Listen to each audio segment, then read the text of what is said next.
Martial Master 5883. Apakah kamu layak dikenal olehnya? Begitu Meng Tianhui selesai berbicara, Molly berkata dengan dingin, menunjukkan rasa jijik. Wajah Meng Tianhui tiba-tiba menjadi gelap, dan dia dipenuhi dengan amarah. Dia adalah putra suci klan surgawi, namun dia begitu diabaikan. Namun, memikirkan metode Molly membunuh Ciesa dalam sekejap, dia hanya bisa menjadi pucat dan tidak bisa mengucapkan sepatah kata pun. Meskipun Ciesa terbunuh dengan begitu mudahnya karena meremehkan musuh, namun dengan kekuatan mengerikan dari serangan Molly sebelumnya, Meng Tianhui memperkirakan bahwa dia pun mungkin bukan lawan Molly.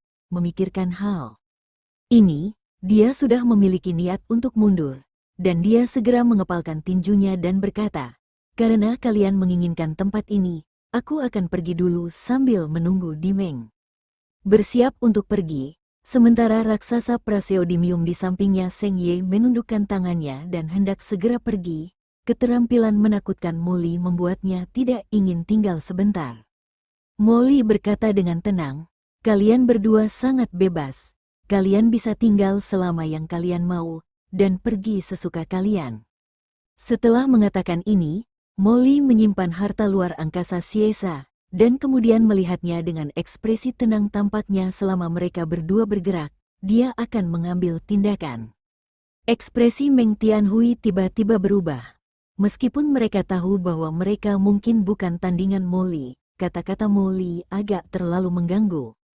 Bagaimanapun, mereka semua berada di puncak level kaisar, tokoh terkenal di alam semesta, tetapi mereka dilarang bahkan untuk ingin pergi dari sini. Yang lebih menjengkelkan bukanlah kata-kata Molly, tapi matanya yang tenang dan menghina. Melihat mereka bertiga seperti melihat seekor semut, kapan mereka pernah mengalami penghinaan seperti itu? Bos saya yang berada di samping juga bereaksi dari kengerian sebelumnya. Dia memandang Kabru dengan tidak percaya dan berkata, "Kabru, apakah mereka berdua adalah temanmu?" Metode yang telah ditunjukkan Molly sebelumnya. Bahkan dia sangat ketakutan saat itu dan sekelompok orang termasuk saudara perempuan Kabulu masuk ke alam rahasia runtuhan para dewa. Saudara perempuan Kabulu dikatakan sebagai jenius paling kuat dari klan Starbis. Tetapi kartu di depannya ini adalah dua teman Blue yang begitu menakutkan sehingga bahkan Meng Tianhui dari klan Tian tidak berani pergi dari hadapannya. Mendengar perkataan bos saya, Kabulu kaget. "Pak, tolong jangan bicara omong kosong. Keduanya bukan teman saya." "Ya, keduanya adalah tuanku. Bagaimana aku, Kabru, bisa berteman dengan kedua tuan ini? Kamu tidak boleh mengatakan apapun yang tidak masuk akal." Kabru begitu ketakutan hingga keringat dingin keluar dari punggungnya. Keduanya adalah makhluk yang bisa melawan Kaisar Dewa. Siapa dia? Jika dia berani berteman dengan mereka, jangan membuat kedua orang dewasa ini marah dan menamparnya sampai mati. Meng Tianhui di samping sama sekali tidak mempertimbangkan kata-kata Kabulu, wajahnya muram, dan dia berkata dengan dingin kepada Molly, "Apa maksudmu dengan kata-katamu? Apakah kamu ingin memaksa Meng untuk tetap tinggal?" "Aku, Meng Tianhui, biarkan sendirian putra suci klan surgawi dan pewaris masa depan klan surgawi. Bahkan anggota biasa klan surgawi tidak akan pernah diancam olehmu seperti ini." Setelah Meng Tianhui mengucapkan kata-kata ini, auranya benar-benar meledak, dan orang-orang di sekelilingnya meledak. Anda bahkan dapat melihat beberapa riak di angkasa dalam auranya dengan mata telanjang. Takdir misterius sedang terjadi antara langit dan bumi. Molly tersenyum dingin. Meskipun aura Meng Tianhui sangat mencengangkan, kekuatan yang dia bangkitkan jauh tertinggal. Dia adalah pewaris klan surgawi. Dia hanya membubuhkan emas di wajahnya agar orang luar takut padanya. Secara halus, itu hanyalah macan kertas dengan penampilan saja. Setelah melihat aura takdir pada Qin Chen sebelumnya, Molly hampir ingin tertawa saat melihat aura takdir pada Meng Tianhui. "Kamu benar. Aku ingin mempertahankanmu. Jadi apa yang bisa kamu lakukan?" Molly tidak mengatakan omong kosong sama sekali. Dia terlalu malas untuk berbicara omong kosong dengan Meng Tianhui, seorang kaisar puncak kecil yang berani berbicara di depannya. Molly sudah memahami sikap Qin Chen sejak Qin Chen memintanya untuk mengambil tindakan. Kamu, wajah Meng Tianhui memerah karena marah. Apa yang dia katakan tadi, ditambah dengan ledakan kekuatan Avenue of Destiny, hanya untuk memberitahu Molly bahwa dia bukanlah kesemek yang lembut, dan membiarkan Molly yakin dengan identitasnya. Bagaimanapun, klan surgawi cukup bergengsi di laut semesta. Dewa klan surgawi mengendalikan takdir, dan siapapun yang berani menyerang anggota klan surgawinya akan dideduksi oleh dewa. Selama pihak lain sedikit takut pada klan surgawi, dia hanya akan menuruni tangga dan pergi. Tapi apa yang Meng Tianhui tidak duga adalah bahwa Molly sama sekali tidak terpengaruh oleh identitas dan aura klan surgawinya, dan dia bahkan tidak berbicara dengan sopan. Kamu, Meng Tianhui tidak berkata apa-apa. Dia mengangkat tangannya sambil berteriak dengan marah, dan dengan ledakan, cahaya putih yang menakutkan berputar di sekelilingnya, dan kemudian dengan cepat jatuh di depannya. Ini adalah roda takdir.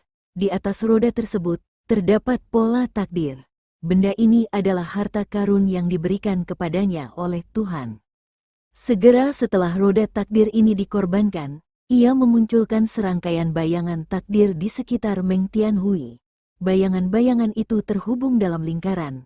Di dalamnya, kekuatan takdir yang tak terhitung jumlahnya terlihat naik dan turun, mengendalikan kehidupan dan orang yang tak terhitung jumlahnya kematian. Biarpun dia tidak menyerang sama sekali, kekuatan mengerikan yang ditimbulkan oleh kekuatan takdir membuat kabru di sampingnya terasa seperti ikan kecil di sungai panjang takdir, melayang naik turun dalam takdir, hendak tersapu, dan tubuhnya tidak bisa menahan diri. Di sampingnya, Bosaya dan Great Sagejut juga diam-diam berdebar ketika mereka melihat roda takdir di depan mereka. Mereka semua merasa jiwa mereka sedang ditarik. Mau tak mau mereka diam-diam merasa takut. Mereka tidak menyangka bahwa Meng Tianhui sebelumnya dia bahkan belum menggunakan kekuatan penuhnya. Setelah Meng Tianhui mengorbankan roda takdirnya, dia tidak mengambil inisiatif.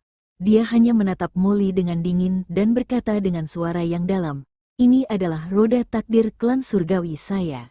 Ini adalah pengorbanan dewa klan saya.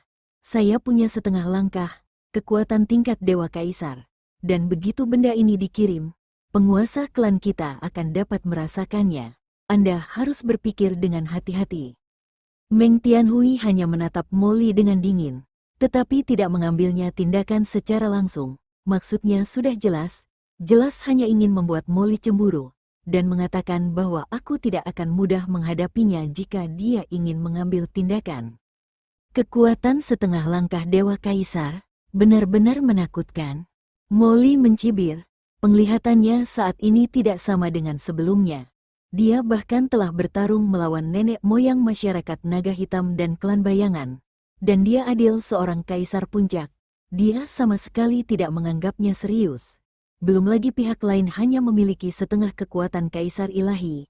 Jadi bagaimana jika dia adalah kaisar ilahi? Dia juga sama sekali tidak takut. Awalnya, aku hanya ingin kamu menyerahkan batu luar angkasa kuno. Aku tidak menyangka kamu memiliki harta karun seperti itu. Ya, aku menyukai harta karun ini. Molly menyelesaikan kata-katanya dan tidak menunggu Meng Tianhui berbicara. Tangan besar itu dengan kuat meraih roda keberuntungan di depannya. Meng Tianhui tidak menyangka bahwa Molly akan mengambil tindakan segera setelah dia memintanya. Sama sekali mengabaikan statusnya sebagai anggota klan surgawi. Pada saat ini, tidak ada waktu untuk memikirkannya. Karena roda takdir sudah ada dilepaskan dengan seluruh kekuatannya. Dalam sekejap, kekuatan takdir yang tak terhitung jumlahnya berkumpul seperti sungai yang panjang, dan kemudian tiba-tiba meluas, seperti langit takdir yang luas, mencoba menahan serangan Molly. Perasaan ekstrim akan takdir yang luas dan halus muncul. Di bawah aura takdir yang menakutkan itu, Molly sepertinya melihat luasnya takdir yang tak terhingga, dan kedalaman takdir yang tak terduga.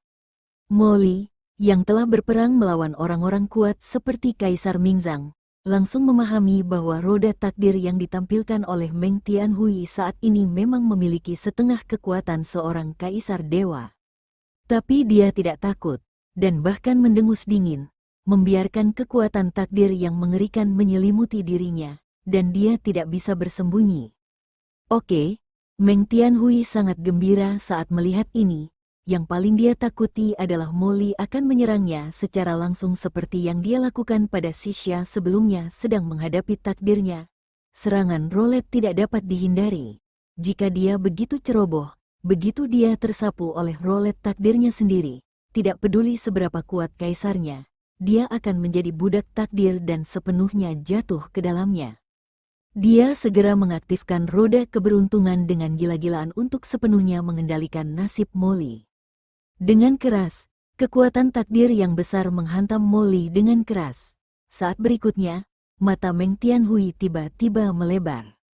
Di bawah pengaruh sungai panjang takdir yang ditampilkan oleh roda peruntungannya, sosok Molly bagaikan batu di tengah ombak, tak bergerak, seolah takdirnya berada di luar sungai panjang dan tidak terguncang oleh kekuatan sungai panjang di semua. Bagaimana itu mungkin? Meng Tianhui berteriak kaget. Bahkan pembangkit tenaga listrik setengah langkah tingkat Kaisar Dewa tidak bisa dikatakan aman dan sehat di bawah roda takdirnya. Namun, pada saat ini, dia tidak punya waktu untuk berpikir terlalu banyak.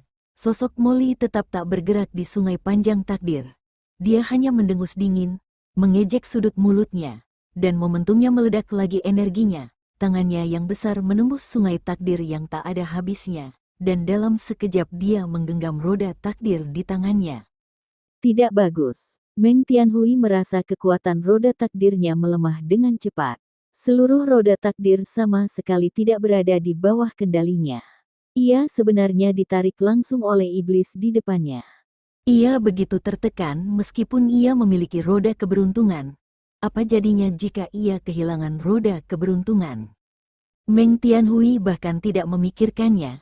Dia sudah mulai membakar asal-usulnya, mencoba untuk mendapatkan kembali kendali atas roda takdir. Kamu masih ingin melawan? Apakah aku terlalu mempermalukanmu? Molly melihat Meng Tianhui masih berusaha melawan. Dia mengangkat tangannya yang lain dan menamparkan wajah Meng Tianhui dengan keras. Dengan sekejap, Meng Tianhui langsung dicambuk, dan separuh wajahnya langsung dipukuli hingga berkeping-keping, bersambung.